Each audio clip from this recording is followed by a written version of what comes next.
যুক্তরাষ্ট্রের ঘোষিত অবরোধ থাকা সত্ত্বেও হরমুজ প্রণালী অতিক্রম করেছে ইরানের পতাকাবাহী একটি পণ্যবাহী জাহাজ। এদিকে যুক্তরাষ্ট্রের প্রেসিডেন্ট ডোনাল্ড ট্রাম্প জানিয়েছেন, চুক্তিতে রাজি না হওয়া পর্যন্ত যুক্তরাষ্ট্র ইরানের ওপর আরোপিত বন্দর অবরোধ তুলে নেবে না। ইরানের বার্তা সংস্থা তাসনিম নিউজের প্রতিবেদনে বলা হয়, সুজা 2 নামের ইরানের পতাকাবাহী পণ্যবাহী জাহাজটি বন্দর আব্বাসের নিকটবর্তী শহীদ রাজাই বন্দর থেকে যাত্রা শুরু করেছে এবং ভারতের কান্দলা বন্দরের দিকে অগ্রসর হচ্ছে। সংবাদ মাধ্যম আল জাজিরার প্রতিবেদনে বলা হয়, জাহাজে চলাচল পর্যবেক্ষণকারী সংস্থা মেরিন ট্রাফিকের সামুদ্রিক ট্র্যাকিং ডেটা থেকে দেখা যায় জাহাজটি বর্তমানে প্রণালীটিতে চলাচল করছে। এদিকে ডোনাল্ড ট্রাম্প জানিয়েছেন, চুক্তিতে রাজি না হওয়া পর্যন্ত ইরানের উপর আরোপিত বন্দর অবরোধ তুলে নেবে না যুক্তরাষ্ট্র। তিনি দাবি করেন, এই অবরোধ ইরানের অর্থনীতিতে বড় ধরনের চাপ সৃষ্টি করছে। ইরানের সাথে যুক্তরাষ্ট্রের চুক্তি সই হবে আজই, এমন ঘোষণা দিয়েছেন মার্কিন প্রেসিডেন্ট ডোনাল্ড ট্রাম্প। অন্যদিকে ট্রাম্পের এই দাবি নিয়ে ইরানের প্রেসিডেন্ট জানান, বল প্রয়োগের কাছে নতি স্বীকার করবে না তার দেশ। ইসলামাবাদে শান্তি আলোচনায় চুক্তি সই কিংবা প্রতিনিধি দল পাঠানোর বিষয়েও আলাদা করে বার্তা দেয়নি তিনি। ওরিসুল ইসলামের রিপোর্ট। পাকিস্তানের ইসলামাবাদে ইরান যুক্তরাষ্ট্রের দ্বিতীয় দফা বৈঠক নিয়ে নানা উদ্বেগের মধ্যেই নতুন তথ্য দিলেন মার্কিন প্রেসিডেন্ট ডোনাল্ড ট্রাম্প। জানালেন, তেহরানের সাথে ওয়াশিংটনের চুক্তি সই হতে যাচ্ছে।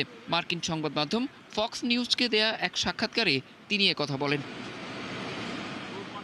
এমনকি দুই পক্ষের আলোচনায় অংশ নিতে ভাইস প্রেসিডেন্ট জেডি ভ্যান্সের নেতৃত্বে মার্কিন প্রতিনিধি দল ইতিমধ্যে ইসলামাবাদে রওনা হয়েছেন বলেও জানান ট্রাম্প। তবে তেহরান কোনো চুক্তিতে রাজি না হলে পুরো ইরানকে উড়িয়ে দেওয়ার হুঁশিয়ারি দেন তিনি। ট্রাম্পের দাবির কিছুক্ষণ পরই এক্স বার্তা দেন ইরানের প্রেসিডেন্ট মাসুদ পেজেশকিয়ান। বলেন, বল প্রয়োগের কাছে নতি স্বীকার করবে না ইরানের মানুষ। যুক্তরাষ্ট্রের প্রতি ইরানের মনে অবিশ্বাস জন্মেছে। এ সময় প্রতিশ্রুতি রক্ষা করাই অর্থবহ আলোচনার ভিত্তি হতে পারে বলেও মন্তব্য করেছেন ইরানের প্রেসিডেন্ট মাসুদ পেজেশকিয়ান। যদিও দ্বিতীয় দফার আলোচনার বিষয়ে নতুন করে কোনো ইঙ্গিত দেননি ইরানের প্রেসিডেন্ট। তবে এর কয়েক ঘন্টা আগে ইরানের পররাষ্ট্র মন্ত্রণালয়ের মুখপাত্র ইসমাইল বাঘাই জানিয়েছিলেন, যুক্তরাষ্ট্রের সঙ্গে আলোচনার আর কোনো পরিকল্পনা নেই ইরানের। মার্কিনীদের সাথে আর আলোচনা না হলেও তারা জাতীয় স্বার্থ রক্ষা করে যাবেন বলে উল্লেখ করেন ইরানি এই মুখপাত্র। এই মুহূর্তে আলোচনার কোনো পরিকল্পনা আমাদের নেই এবং এ বিষয়ে কোনো সিদ্ধান্ত নেওয়া হয়নি। তবে যুক্তরাষ্ট্র ও ইসরায়েল যদি নতুন করে আগ্রাসন শুরু করতে চায়, তবে আমাদের সশস্ত্র বাহিনী সে অনুযায়ী জবাব দেবে। এদিকে যুক্তরাষ্ট্র ইরানের মধ্যে দ্বিতীয় দফা আলোচনার জন্য সব প্রস্তুতি সেরেছে পাকিস্তান। এরই মধ্যে রাজধানী ইসলামাবাদে কড়াকড়ি আরোপ করা হয়েছে। বন্ধ রাখা হয়েছে রেড জোন সহ কয়েকটি এলাকার সড়ক। অরিসুল ইসলাম, ৭১। ইরান যুক্তরাষ্ট্র দ্বিতীয় দফার বৈঠকের জন্য মার্কিন প্রতিনিধি দল পাকিস্তানের পথে। তবে আলোচনায় অংশ না নেওয়ার কথা জানিয়েছে ইরান। এদিকে যুক্তরাষ্ট্রের প্রতি তীব্র ক্ষোভ প্রকাশ করে তেহরানের রাস্তায় নেমে আসে হাজারো মানুষ। এ সময় ইরানের বর্তমান সরকারের প্রতি সমর্থন জানান তারা। অন্যদিকে ৫২তম দিনে গড়িয়েছে ইরানের ইন্টারনেট ব্ল্যাকআউট। আরও জানাচ্ছেন আরাফাত ইসলাম। তেহরানের রাস্তায় হাজারো মানুষের বিক্ষোভ। যুক্তরাষ্ট্রের প্রতি তীব্র অবিশ্বাস দানা বাঁধায় ফুঁসে উঠেছে ইরানিরা। বলছেন, পূর্বে মার্কিনীদের প্রতিশ্রুতি ভাঙার রেকর্ডের কারণেই নতুন করে আশাবাদী হতে পারছেন না তারা। তাই দ্বিতীয় দফার আলোচনা কতটা সফল হবে তা নিয়েও রয়েছে ধোঁয়াশা। এ সময় ইরানের বর্তমান শাসন ব্যবস্থার প্রতি পূর্ণ সমর্থন জানান দেশটির সাধারণ নাগরিকরা। মার্কিন যুক্তরাষ্ট্র এখন পর্যন্ত আমাদের কাছে করা কোনো প্রতিশ্রুতি রাখেনি এবং আমাদের সাথে স্বাক্ষরিত কোনো চুক্তিও পালন করেনি। ফলে কূটনৈতিক পথে পূর্ণ অবিশ্বাস নিয়েই অগ্রসর হওয়া উচিত, যেহেতু এখন পর্যন্ত তারা কোনো অঙ্গীকারই পূরণ করেনি। এদিকে ইরান আলোচনায় অংশ নেবে না বলে জানিয়েছে দেশটির পররাষ্ট্র মন্ত্রণালয়ের মুখপাত্র। ইরানের সরকারি বার্তা সংস্থা জানায়, দ্বিতীয় দফার আলোচনায় তেহরান অংশ নেবে না কয়েকটি কারণে। ওয়াশিংটনের মাত্রাতিরিক্ত দাবি, অবাস্তব প্রত্যাশা, অবস্থানে ক্রমাগত পরিবর্তন, এমনকি চলমান নৌ অবরোধ, যা যুদ্ধবিরতির লঙ্ঘন হিসেবে দেখছে ইরান। অন্যদিকে মার্কিন প্রেসিডেন্ট ডোনাল্ড ট্রাম্প শান্তি আলোচনার জন্য এরই মধ্যে পাকিস্তানে উচ্চ পর্যায়ের প্রতিনিধি দল পাঠানোর কথা জানিয়েছেন। শান্তি আলোচনা নিয়ে দুদেশের বিপরীত অবস্থান পরিস্থিতিকে আরও জটিল করছে। এছাড়াও প্রথম দফার ভেস্তে যাওয়া বৈঠকের পর আবারও কি ঐক্যমতে পৌঁছাবে দেশ দুটি, তা নিয়েও তৈরি হয়েছে প্রশ্ন। পাকিস্তানের প্রচেষ্টায় আয়োজিত দ্বিতীয় দফার বৈঠক তাই কতটুকু আশার আলো দেখবে তা নিয়েও ইরানিদের মাঝে আছে উৎকণ্ঠা। এ সময় যুদ্ধে ইরানের ভালো অবস্থান নিয়ে আশাবাদ ব্যক্ত করেন অনেকে। আমরা আগেও আলোচনা করেছি, আলোচনা কোনো বিশেষ ফল দেয়নি, কিন্তু যুদ্ধক্ষেত্রে আমরাই সফল। হরমুজ প্রণালী আমাদের দখলে, মার্কিন ঘাঁটিগুলো আমাদের হামলার আওতার মধ্যে, এবং সব মিলিয়ে যুক্তরাষ্ট্র ও তাদের মিত্ররা চূড়ান্তভাবে চাপের মধ্যে রয়েছে। যুদ্ধক্ষেত্রে আমাদের এই বিশেষ পরিস্থিতির কারণে আগের তুলনায় এই আলোচনা ভিন্ন ফল দিতে পারে। বিশ্লেষকরা বলছেন উভয় পক্ষের কঠোর অবস্থানের কারণে শীঘ্রই সমাধানের সম্ভাবনা খুবই কম। পরিস্থিতি আরও অবনতি হলে এর প্রভাব পড়তে পারে বিশ্বব্যাপী। এদিকে যুদ্ধ শুরুর পর থেকে 52 দিন ইরানে ইন্টারনেট নেই এমনটাই জানিয়েছে বৈশ্বিক ইন্টারনেট পর্যবেক্ষণ সংস্থা নেটব্লকস। ইন্টারনেট বন্ধ থাকায় সরাসরি প্রভাব পড়েছে দেশটির সব খাতেই। আরাফাত ইসলাম, ৭১। ইরানের সমৃদ্ধ ইউরেনিয়াম কোনোভাবেই অন্য দেশে হস্তান্তর করা হবে না বলে স্পষ্টভাবে জানিয়ে দিয়েছেন দেশটির পররাষ্ট্র মন্ত্রণালয়ের মুখপাত্র ইসমাইল বাঘাই।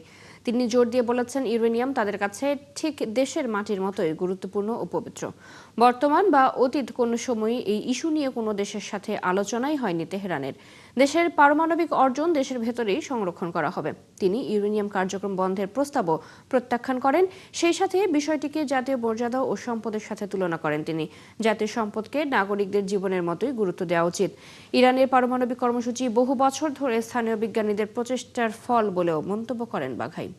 আঞ্চলিক ও বিশ্ব অর্থনীতির উপর নেতিবাচক প্রভাব এড়াতে যুক্তরাষ্ট্র ও ইরানের মধ্যকার আলোচনা অব্যাহত থাকবে বলে আশা প্রকাশ করেছে রাশিয়া। সোমবার ক্রেমলিনের মুখপাত্র দিমিত্রি পেসকভ একথা জানান। তিনি বলেন, উপসাগরীয় অঞ্চলের পরিস্থিতি এখনও নাজুক। এ অবস্থায় আলোচনা করে সমস্যা সমাধান ছাড়া উত্তেজনা এড়ানো সম্ভব নয়। তিনি আরও বলেন, রাশিয়া বর্তমানে এই আলোচনা প্রক্রিয়ায় মধ্যস্থতাকারী হিসেবে নেই, তবে একটি শান্তিপূর্ণ সমাধান এবং চুক্তিতে পৌঁছানোর সুবিধার্থে যে কোনো ধরনের সহায়তা দেওয়ার জন্য প্রস্তুত আছে। এটাকে চলতি মাসের শুরুতে পাকিস্তানে ইরান ও যুক্তরাষ্ট্রের প্রতিনিধিরা শান্তি আলোচনায় বসেন, কিন্তু 21 ঘণ্টা ধরে আলোচনা চললেও সেই বৈঠকে কোনো সমাধান আসেনি। এই জন্য দ্বিতীয় দফায় আলোচনার জন্য প্রস্তুতি নিচ্ছে পাকিস্তান। ইরানের রাজধানী তেহরানের প্রধান দুটি বিমানবন্দর খুলে দেওয়া হয়েছে। যুক্তরাষ্ট্র ও ইসরায়েলের সাথে কয়েক সপ্তাহের যুদ্ধ পরিস্থিতির কারণে বন্ধ ছিল বিমানবন্দর দুটি। তেহরানের ইমাম খোমেনি ও মেহরাবাদ বিমানবন্দরে বিমান চলাচল আবারও শুরু হওয়ার খবর নিশ্চিত করেছে দেশটির সংবাদ মাধ্যমগুলো। ইরানি বার্তা সংস্থা ইসনা জানিয়েছে, বেসামরিক বিমান চলাচল কর্তৃপক্ষের সিদ্ধান্ত অনুযায়ী শনিবার থেকে উর্মিয়া, কেরমানশাহ, আবাদান, সিরাজ সহ আরও কয়েকটি বিমানবন্দরে চালুর অনুমতি দেওয়া হচ্ছে। এর আগে যুক্তরাষ্ট্র ও ইসরায়েলের সাথে যুদ্ধ অবস্থায় নিরাপত্তা ঝুঁকি এড়াতে ইরানের আকাশপথ ও বিমান চলাচল স্থগিত করা হয়েছিল। মার্কিন ইসরায়েলি আগ্রাসনে ইরানের শতাধিক ঐতিহ্যবাহী স্থাপনা ক্ষতিগ্রস্ত হয়েছে। রেহাই পায়নি ইউনেস্কোর হেরিটেজ সাইট গোলেস্তান প্যালেস এবং আকশ-ই-জাহান স্কোয়ারও। এর মধ্যে রাজধানী তেহরানের সবচেয়ে বেশি ক্ষয়ক্ষতি হয়েছে। সেখানে 7টি ঐতিহাসিক নিদর্শন ক্ষতিগ্রস্ত হয়। দেশটির ঐতিহাসিক প্রদেশ ইস্পাহানেও বড় ধরনের প্রভাব পড়েছে যুদ্ধের। সেখানে 20টি স্থাপনা ক্ষতিগ্রস্ত হয়েছে। বিস্তারিত মনিরুজ্জামান বাবুর রিপোর্টে। সংঘাতের আঁচ এখন ইরানের প্রাচীন স্থাপত্য ও ঐতিহ্যের গায়ে। সাম্প্রতিক সামরিক অভিযানে তেহরান ও ইস্পাহানের বেশ কিছু ঐতিহাসিক স্থাপনা ক্ষতিগ্রস্ত হয়েছে, যা বিশ্ব ঐতিহ্যের সংরক্ষক ও স্থানীয়দের মধ্যে গভীর উদ্বেগ তৈরি করেছে। হামলার তালিকায় রয়েছে তেহরানের ইউনেস্কো স্বীকৃত ঐতিহ্যবাহী গোলিস্তান প্যালেস, গ্রান্ড বাজার, সিনেট ভবন ও সাদাবাদ কমপ্লেক্স। এছাড়াও ইস্পাহানের ইউনেস্কোর বিশ্ব ঐতিহ্যবাহী স্থানের তালিকায় থাকা আকশ-ই-জাহান স্কোয়ারও বিমান হামলায় ক্ষতিগ্রস্ত হয়েছে। গোলিস্তান প্যালেস কাজার আমলের একটি স্থাপনা। প্রাচীর বেষ্টিত প্রাসাদটি পারস্যের কারুশিল্প ও ইউরোপীয় মোটিভ ও শৈলীর সমন্বয়ে নির্মিত। হামলার শিকার গোলিস্তান প্যালেসের অভ্যন্তরে এখন ভুতুড়ে পরিস্থিতি। ভেঙে গেছে বেশিরভাগ অবকাঠামো। তখতি মারমার ভবনটি ৩৫০০ বছরের পুরনো এবং এটি ফাতাহ আলী শাহের আমলে, যা ৩৫০ বছর ধরে এখানে দাঁড়িয়ে আছে। এটি গোলিস্তান প্রাসাদের অভ্যন্তরের প্রাচীনতম স্থাপনাগুলোর মধ্যে অন্যতম। তেহরানের আরেকটি ঐতিহাসিক স্থান গ্রান্ড বাজার। এর কিছু অংশ কাজার রাজবংশের আমলের। অন্যদিকে আকশ-ই-জাহান স্কোয়ারে মসজিদ ও প্রাসাদের মতো গুরুত্বপূর্ণ নিদর্শন রয়েছে, যা 1598 থেকে 1629 সালের মধ্যে নির্মিত হয়েছিল। ঐতিহাসিক শহর ইস্পাহানের অবস্থা আরও নাজুক। গেল 9 মার্চ যুক্তরাষ্ট্র ও ইসরায়েলি সামরিক অভিযানের সময় প্রাদেশিক গভর্নরের কার্যালয়ে হামলা চালানো হয়, যা বিশ্ববিখ্যাত নকশে জাহান স্কোয়ারের মাত্র কয়েকশো মিটারের মধ্যে অবস্থিত। ইস্পাহানের গভর্নর মেহেদি জামালিজাদ জানান, এই প্রদেশে প্রায় 22,000 ঐতিহাসিক আকর্ষণ রয়েছে, যার অনেকগুলোই আন্তর্জাতিকভাবে স্বীকৃত। ইস্পাহান শহর ইস্পাহান প্রদেশের নয়, এমনকি ইস্পাহানের জনগণেরও নয়। এই শহরটি বিশ্বের উত্তরাধিকার। এই ঐতিহ্যকে সম্মান করতে হবে এবং এর মর্যাদা যেন কখনো ক্ষুণ্ণ না হয়। ইরান ও এই অঞ্চলের বিশ্ব ঐতিহ্যবাহী স্থানগুলোর ভাগ্য নিয়ে গভীর উদ্বেগ প্রকাশ করেছে ইউনেস্কো। সংস্থাটির মতে যুদ্ধ বা সামরিক মনিরুজ্জামান বাবু, ৭১। যুদ্ধবিরতি ঘোষণার পর থেকে এ পর্যন্ত লেবাননের দক্ষিণাঞ্চলের ৩৯টি গ্রামে ইসরায়েলি বাহিনী হামলা চালিয়েছে। স্থানীয় সময় সোমবার হিজবুল্লাহর মিত্র ও লেবাননের জ্যেষ্ঠ রাজনীতিবিদ আলী হাসান খলিল এই তথ্য নিশ্চিত করেছেন। লেবাননের পার্লামেন্ট স্পিকার নাবি বেরির ঘনিষ্ঠ সহযোগী আলী হাসান খলিল বলেন, শক্তিশালী বিস্ফোরণে বহু বেসামরিক ঘরবাড়ি ধ্বংস হয়েছে, পাশাপাশি বিভিন্ন গ্রামেও ব্যাপক ক্ষয়ক্ষতি হয়েছে। তবে ইসরায়েলি সামরিক বাহিনীর দাবি, লেবাননের দক্ষিণাঞ্চলে হিজবুল্লাহ অবকাঠামো লক্ষ্য করে এসব অভিযান পরিচালনা করছে আইডিএফ। গত বৃহস্পতিবার মধ্যরাত থেকে লেবানন ও ইসরায়েলের মধ্যে যুদ্ধবিরতি কার্যকর হয়েছে, কিন্তু যুদ্ধবিরতি চুক্তি লঙ্ঘন করে হামলা চালিয়ে যাচ্ছে ইসরায়েল। জবাবে হিজবুল্লাহ পাল্টা হামলা চালাচ্ছে ইসরায়েলে। ইউরোপীয় ইউনিয়নকে ইসরায়েলের সাথে বিদ্যমান সব সহযোগিতা চুক্তি বাতিলের আহ্বান জানিয়েছেন স্পেনের প্রধানমন্ত্রী পেদ্রো সানচেজ। আন্দালুসিয়ার এক সমাবেশে তিনি বলেন, এই সরকার আন্তর্জাতিক আইন বা ইউরোপীয় ইউনিয়নের নীতিমালা লঙ্ঘন করে তার অংশীদার হতে পারে না। তিনি আরও জানান, আগামী মঙ্গলবার লুক্সেমবার্গে অনুষ্ঠিত ইইউ পররাষ্ট্রমন্ত্রীদের বৈঠকে আনুষ্ঠানিকভাবে এই প্রস্তাব উত্থাপন করবে স্পেন। প্রধানমন্ত্রী সানচেজ ইউরোপীয় ইউনিয়নের অন্য সদস্য দেশগুলোকেও স্পেনের এই প্রস্তাব সমর্থন করার আহ্বান জানিয়েছেন। এর আগে গত শুক্রবার ইউরোপীয় কমিশনের কাছে একটি চিঠি পাঠিয়েছিল আয়ারল্যান্ড এবং স্লোভেনিয়া। সেখানে ইইউর পরবর্তী পররাষ্ট্রমন্ত্রী পর্যায়ের বৈঠকে ইসরায়েলের সাথে চুক্তি নিয়ে আলোচনার দাবি জানানো হয়। মধ্যপ্রাচ্য সংকটের প্রভাব এখন স্পষ্ট বৈশ্বিক জ্বালানি বাজারে। তেলের সরবরাহে বড় ধরনের বিপত্তি তৈরি হওয়ায় এশিয়ার দেশগুলো বাধ্য হচ্ছে রাশিয়া ও ইরান থেকে তেল আমদানি করতে। পশ্চিমা নিষেধাজ্ঞা মেনে চলা দেশগুলো এখন জ্বালানি নিরাপত্তার কারণে অবস্থান বদলাতে বাধ্য হচ্ছে। আরও জানাচ্ছেন আরাফাত ইসলাম। ইরানে মার্কিন ইসরায়েল হামলার পর থেকেই পারস্য উপসাগর ও হরমুজ প্রণালীতে তেল পরিবহন ব্যাহত হয়েছে। আগে যেখানে এই পথ দিয়ে যাওয়া তেলের প্রায় ৮০% ছিল এশিয়ার গন্তব্যে, এখন সেখানে দেখা দিয়েছে তীব্র অনিশ্চয়তা। এই পরিস্থিতিতে দক্ষিণ কোরিয়া, ফিলিপাইন, ভারত ও ইন্দোনেশিয়ার মতো দেশগুলো রাশিয়া ও ইরানের সঙ্গে যোগাযোগ নতুন করে বাড়াচ্ছে। পশ্চিমা নিষেধাজ্ঞা মেনে চলা দেশগুলো এখন জ্বালানি নিরাপত্তার কথা ভেবে অবস্থান বদলাতে বাধ্য হচ্ছে। ফিলিপাইন এরই মধ্যে 5 বছর পর প্রথমবারের মতো রাশিয়ার অপরিশোধিত তেল আমদানি করেছে। 7 বছরের বিরতির পর ভারতেও পৌঁছেছে ইরানি তেল। একই সঙ্গে ইন্দোনেশিয়া রাশিয়ার সঙ্গে জ্বালানি আমদানির আলোচনা চালাচ্ছে। বিশ্লেষকরা বলছেন, রাশিয়ার তেল এখন বৈশ্বিক বাজার মূল্যের চেয়েও বেশি দামে বিক্রি হচ্ছে। দাম বাড়লেও বিকল্পের অভাবে দেশগুলো বাধ্য হয়েছে রাশিয়ার দিকে ঝুঁকতে। এদিকে এই সংকট রাশিয়ার প্রেসিডেন্ট ভ্লাদিমির পুতিনকে আবারও বিশ্বমঞ্চে গুরুত্বপূর্ণ করে তুলেছে। অনেক দেশ দ্রুত তেল পাওয়ার আশায় রাশিয়াকেই নির্ভরযোগ্য ভাবছে। বিশেষজ্ঞরা বলছেন, যুদ্ধ দীর্ঘায়িত হলে এশিয়ার জ্বালানি বাজারে অস্থিরতা আরও বাড়তে পারে, আর এতে বৈশ্বিক অর্থনীতিতেও পড়তে পারে বড় ধরনের প্রভাব।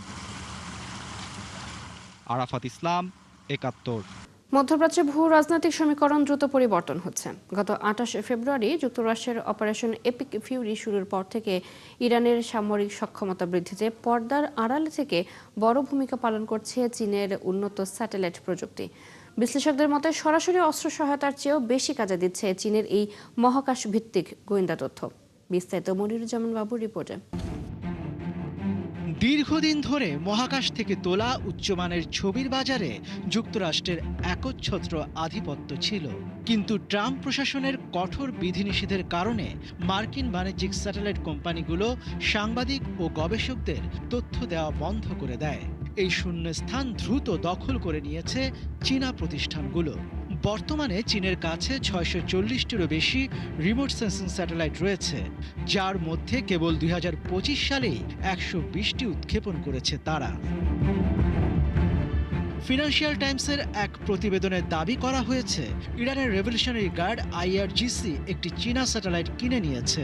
সম্প্রতি ইরানি সংবাদ মাধ্যমে মার্কিন ও ইসরায়েলি সামরিক ঘাঁটির যেসব ধ্বংসযজ্ঞের ছবি দেখা যাচ্ছে তার উৎস এই স্যাটেলাইট বলে ধারণা করা হচ্ছে। এছাড়া চায়না সিওই নামে একটি রাষ্ট্রীয় প্রতিষ্ঠান মার্কিন সামরিক অবস্থানের হাই রেজলিউশনের ছবি সরবরাহ করছে বলে অভিযোগ উঠেছে।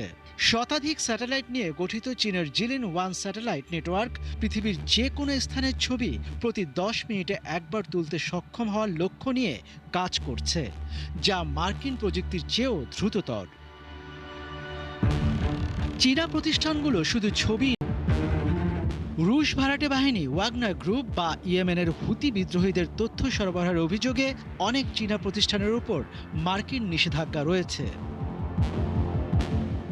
ভূস্থানিক বিশ্লেষকরা মনে করেন মার্কিন সরকার নিজেদের বাণিজ্যিক প্রতিষ্ঠানগুলোর উপর নিয়ন্ত্রণ আরোপ করে উল্টো প্রতিযোগীদের সুবিধা করে দিচ্ছে।